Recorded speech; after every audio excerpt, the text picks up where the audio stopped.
नमस्कार दोस्तों, मैं महेंद्र परियार संस्कृत समृद्धि यूट्यूब चैनल में आप सबका हार्दिक स्वागत एवं अभिनंदन है। सेकंड ग्रेड शिक्षक भर्ती परीक्षा में विषय संस्कृत में संज्ञा प्रकरण टॉपिक लेकर मैं आपके सामने हाजिर हुआ हूँ और किस प्रकार इस संज्ञा प्रकरण में आरपीसी के द्वारा प्रश्न पूछे जाते हैं और प्रत्येक टॉपिक को बारीकी से अध्ययन करेंगे। तो आइए पढ़ते हैं संज्ञा प्रकरण। संज्ञा प्रकरण में सबसे पहले इत संज्ञा होती हैं। तो इससे पहले हम ये जानेंगे इत संज्ञा क्या होती हैं, इसके कितने सूत्र होते हैं, वो सूत्र क्या क्या कार्य करते हैं, उन सूत्रों का हिंदी अर्थ क्या है और उन सूत्रों के रिलेटेड संस्कृत में आरपीसी के द्वारा किस प्रकार प्रश्न पूछे जाते हैं। तो आइए इत संज्ञा पढ़ते हैं। पाणिनि व्याकरण के अनुसार इत संज्ञा विधायक सूत्रों की संख्या 6 है। पहला सूत्र है उपदेशे अच अनुनासिक इत, दूसरा हलन्त्यम, तीसरा है आदिरु टुडु, चौथा सूत्र है सप्रत्यस्य, पांचवा चुटु, छठा और अंतिम लश्कौ तदिते। हमने 6 सूत्रों के बारे में जानकारी ली है। आप आराम से इसके शॉर्ट भी ले सकते हैं 6 सूत्रों के। अब प्रत्येक सूत्र क्या अर्थ हो रहा है, इनके सूत्र का क्या वृत्ति हो रही है, हिंदी में भी और संस्कृत में दोनों में पढ़ते हैं उदाहरण सहित। पहला सूत्र है उपदेशे अच अनुनासिक इत।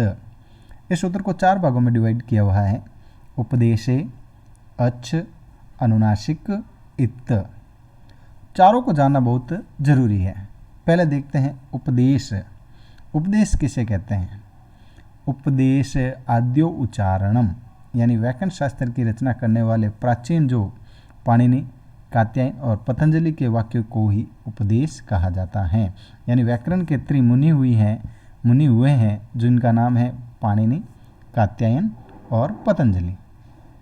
इन्हीं के वाक्यों को उपदेश कहा जाता है और इनमें भी पाणिनि के वाक्यों की प्रमुखता समझनी चाहिए। तो उपदेश के लिए एक श्लोक है, धातु सूत्र गणो उणादि वाक्य लिंगानुशासनम आगम प्रत्या आदेशा उपदेशा प्रकीर्तिता। यानी धातु सूत्र गण उणादि लिंगानुशासन आगम प्रत्यय और आदेश, इनको ही उपदेश कहते हैं। तो उपदेश के बारे में हमने स्पष्ट पढ़ा है। अब पढ़ते हैं वापस सूत्र। उपदेशे अच अनुनासिक इत। तो उपदेश के बारे में हमने विस्तृत अध्ययन किया है।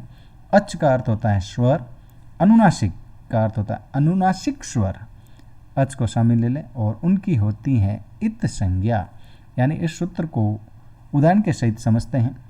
यहाँ पर उदाहरण दिया हुआ है क्विप प्रत्यय में। यहाँ पर देखिए क्विप प्रत्यय में ई की इत संज्ञा, यहाँ पर व में ई की मात्रा है, इसकी इत संज्ञा उपदेश से अच अनुनासिक इत सूत्र से होती है। यानी कोई भी स्वर के बीच में कोई भी स्वर की इत संज्ञा करनी है तो उपदेश अनुनासिक इत सूत्र से ही होगी। आगे बढ़ते हैं। हलन्त्यम। हलन्त्यम सूत्र देखो, हल यानी व्यंजन, अंत्यम यानी अंत में व्यंजन। इस सूत्र का अर्थ में देखिए और वृत्ति देखते हैं। उपदेशे अंत्यम हलित स्यात्, यानी उपदेश अवस्था में विद्यमान अंतिम हल की इत संज्ञा होती है। उपदेश अवस्था में अंत में होने वाला व्यंजन वर्ण इत होता है, उसकी इत संज्ञा होती है।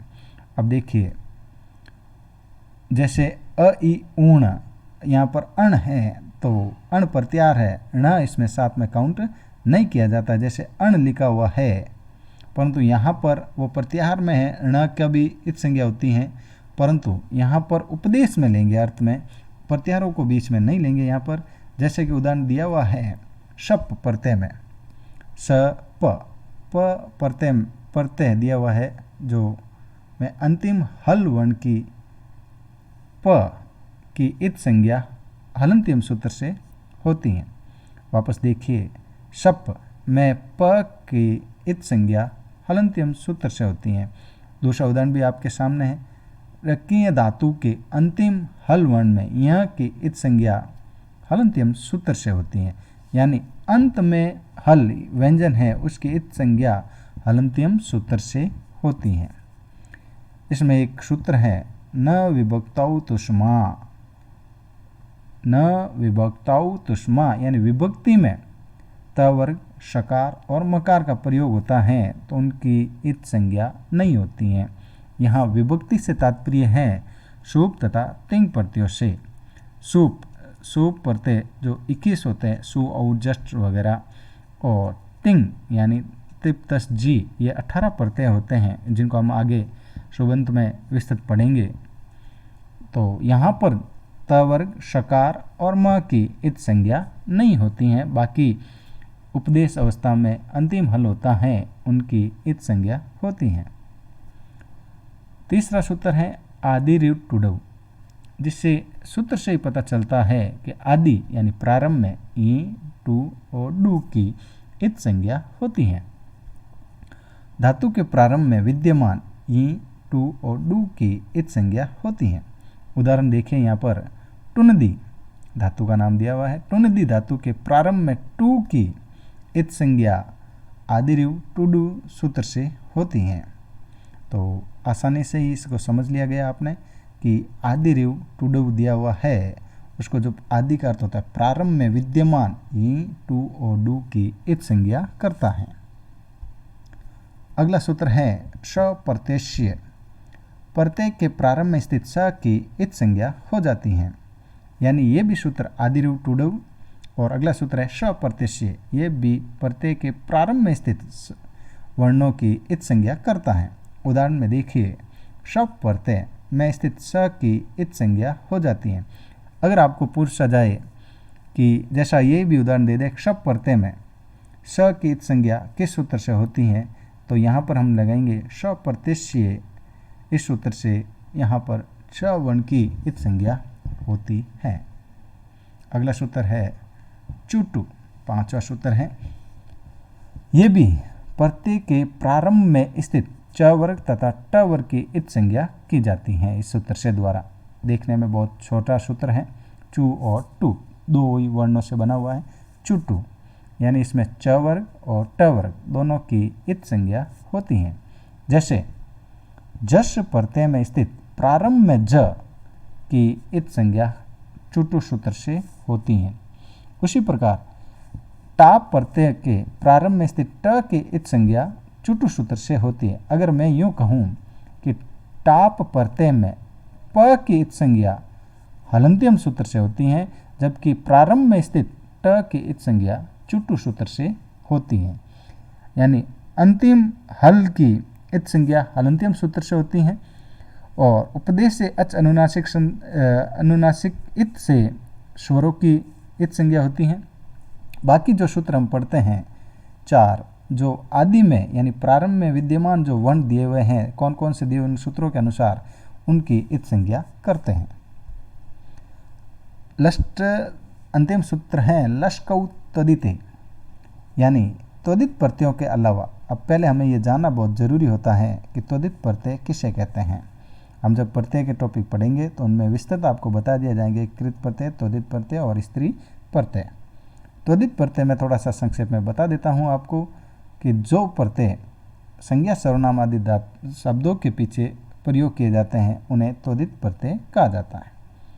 यानी त्वदित प्रत्यय के अलावा का मतलब ये हुआ कि यहाँ पर आपके कृदंत प्रत्यय ले लो, कृत प्रत्यय ले लो, इनका में किसी भी प्रत्यय के प्रारंभ में स्थित ल और श तथा क वर्ग की इत संज्ञा होती हैं।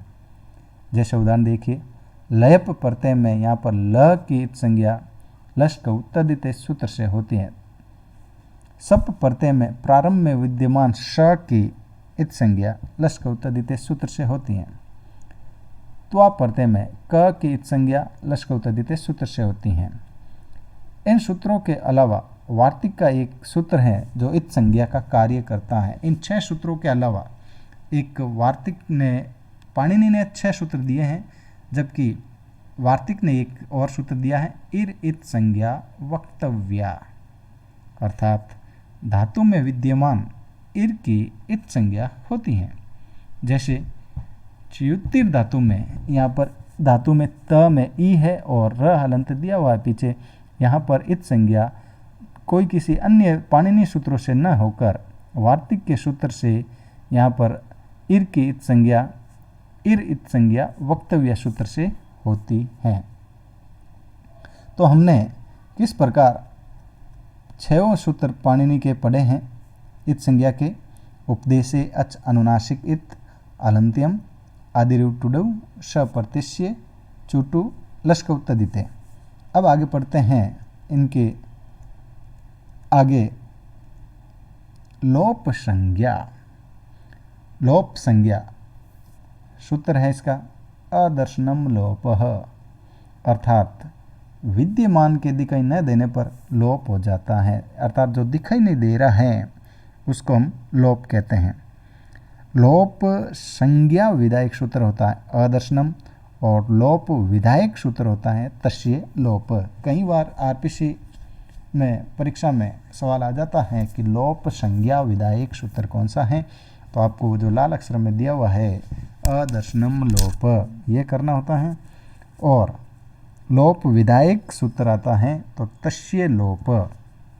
तो देखते हैं इत संज्ञक यानी जिन वर्णों का इत संज्ञा हो जाती हैं, जिन 6 सूत्रों से प्लस एक वार्तिक का हमने सूत्र पढ़ा है, इन वर्णों से जिनकी इत संज्ञा होती हैं उससे तस्य लोप सूत्र से उसका लोप कर दिया जाता है। आगे बढ़ते हैं संयोग संज्ञा। सूत्र है हलो अंतरा संयोग।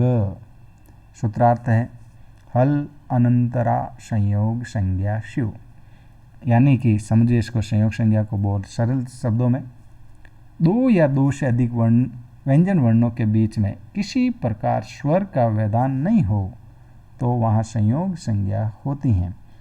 अर्थात अच के व्यवधान से रहित हल वर्णों को संयोग कहा जाता है। आपके सामने उदाहरण भी पेश हैं कि इंद्र, अब इंद्र में प्रत्येक शब्द स्वर और व्यंजनों से मिलकर बनता होता है सार्थक शब्द। उसमें देखिए इंद्र शब्द में न, द और र के बीच में कोई स्वर नहीं है, तो यहाँ पर न, द और र के र की संयोग संज्ञा होती है। यानी जिन व्यंजन वर्णों के बीच में स्वर नहीं होते हैं, यानी स्वर रहित होते हैं या स्वर कोई व्यवधान नहीं पहुँचाते हैं, तो वहाँ पर संयोग संज्ञा होती है। अग्नि में ग और न का संयोग हो रहा है। इस प्रकार हमने इत संज्ञा के 6 सूत्र पढ़े हैं, लोप संज्ञा पढ़ी है और संयोग संज्ञा पढ़ी है। अब अगले नेक्स्ट वीडियो में हम संहिता संज्ञा, प्रत्याहार संज्ञा और पर्यतन पढ़ेंगे। Thank you.